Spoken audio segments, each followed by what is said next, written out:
Unsang imuhang mga gipangtinguha na imo naghilakan sa dugay nga panahon? Pray na ka in silence. No tears shown, no words to utter, no post, no explanation. Ikaw ra gyud ang nakabalo kung unsang imong ginaampo.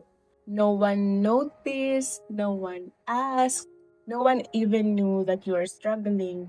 You prayed quietly sa imong kwarto, sa mga moments na ikaw lang usa, in the middle of the night, when everyone else was asleep. And it feels like wala nakakita. There is this kind of prayer na dili kusog, dili taas, dili poetic. Anong prayer na moingon lang ka na, Lord, kabalo ka. Because kapoy na, you are tired and you don't even know how to explain it anymore.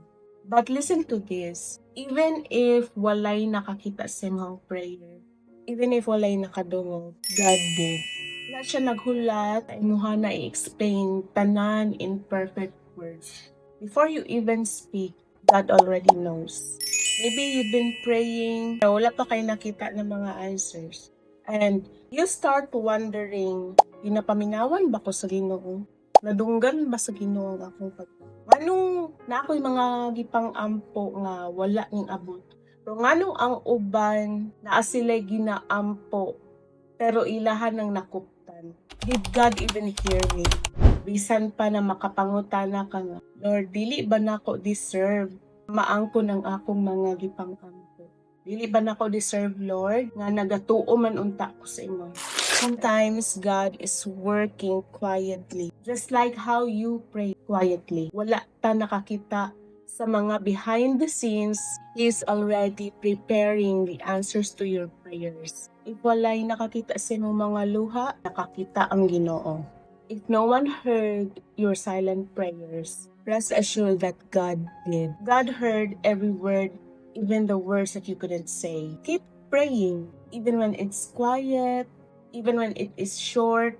O bisan pa ang imuha na lang yung maingon kay Lord, please. Lord, kabalo ka. Delay doesn't mean denial. So, padayon lang sa imuhang pag-ampo.